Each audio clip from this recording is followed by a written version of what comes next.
अवैसी साहब यहाँ आए थे लोगों को एक मोहब्बत का पैगाम देने के लिए, और लोग भी आपके इस प्रखंड के, इस पूरे विधानसभा के लोग जो समाज के अंतिम पंक्ति के लोग हैं, समाज के अंतिम छोर के लोग हैं, सभी लोग ये पैगाम देने आए थे जो अवैसी साहब, आप अकेले हम लोगों से मोहब्बत नहीं करते, सीमांचल वासियों से मोहब्बत नहीं करते, हम लोग भी आपसे मोहब्बत करते हैं और हम लोग आपके लिए हमेशा 24 घंटा हमेशा खड़ा रहेंगे। आपको एक भी आँच आने नहीं देंगे। ये सीमांचल के लोग ये दावा करने आए थे, ये पैगाम देने आए थे।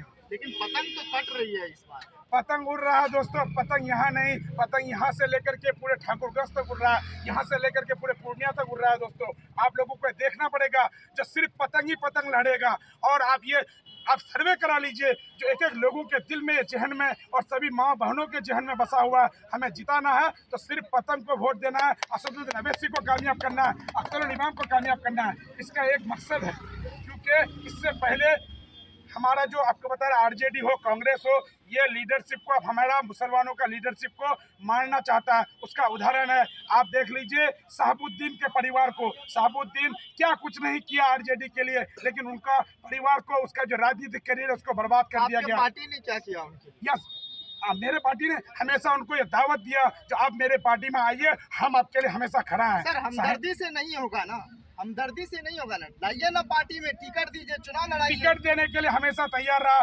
लेकिन उनकी कुछ मजबूरियां होंगी, इसीलिए वो नहीं आए। लेकिन वो हिना साहब भी MIM को दिल से चाहते हैं। आप उनसे वो पैगाम ले सकते हैं जो असदुद्दीन अवैसी को दिल से कितना मानते हैं। मैं और एक बात बताना चाहूँगा, जो हमारे बूढ़े बुजुर्ग, कुछ जो पुराने ख्यालात के, जो हमेशा से 70 साल से कांग्रेस को वोट देकर के आए हैं, उनका कहना है असदुद्दीन अवैसी साहब, इम्तियाज जलील साहब और अख्तरुल इमान साहब तीसरा सांसद अगर आप लोग जब बना के भेजेंगे तो वो क्या कर लेंगे, वो करेंगे क्या? वो 543 सांसद में ये 3 सांसद 540 सांसद को हिदायत देने का काम करेंगे। जो सीमांचल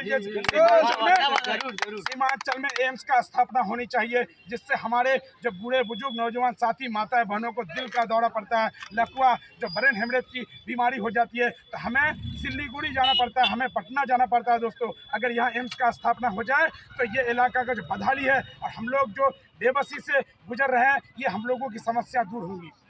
तो ये 3 सांसद 540 सांसद को, नरेंद्र मोदी को, राहुल गांधी को और तेजस्वी यादव को, सभी को हिदायत देने का काम करेंगे और जगह के रखेंगे, इनको सोने नहीं देंगे। ये मोदी कह रहे हैं कि सीमांचल में घुसपैठिया रह रहे हैं। मैं तो ये कहता हूँ, मैं तो कहता हूँ, जो हमारे मोदी सरकार को मैं चेताना चाहता हूँ, जिस तरह से हमारे असदुद्दीन अवैसी, बैरिस्टर असदुद्दीन अवैसी शेर हिंदुस्तान चिताते हैं, मैं ये कहना चाहता हूँ, जो यहाँ घुसपैठिया, आप तो NRC CA लेके आए, मेरा क्या कुछ चढ़ा कर पाए क्या? मुझे कभी भी हमारे यहाँ के मुसलमानों को, हमारे यहाँ के सभी भाइयों को कभी भी यहाँ से एक बाल का बाका नहीं कर सकता। यहाँ की जमीन में, यहाँ की मिट्टी में सभी का खून है दोस्तों। ये हिंदुस्तान सभी का है, किसी एक लोगों का नहीं।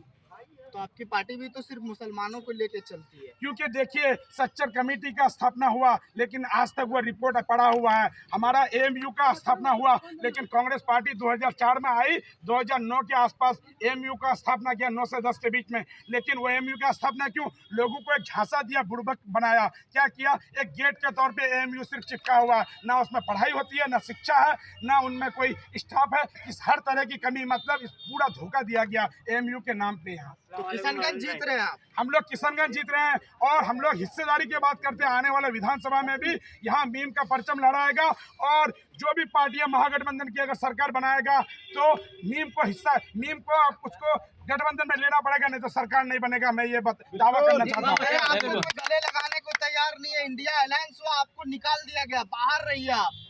अरे देखिए, अपनी क़यादत को मजबूत करनी पड़ती है। वो क्या, एक एक लोग आएंगे। देखिए, मैं कहना चाहता हूँ, रामविलास पासवान के वजह से सरकार गिर गया था, ये बात पता है ना, 2005 में। उसके बाद तेजस्वी यादव को 20 साल इंतजार करना पड़ रहा है, आज तक वो मुख्यमंत्री बनने का सपना देख रहा है। तो मैं कहना चाहता हूँ, जो ये असदुद्दीन अवैसी साहब और अख्तरुल इमान साहब, ये बहुत ही बड़ी तादाद में लेकर के ये आपको बताने वाला 2025 में जो विधायक, इतनी तादाद में विधायक जीतेगा तो क्या होगा जानते हैं? आपको हिस्सेदारी देनी पड़ेगी।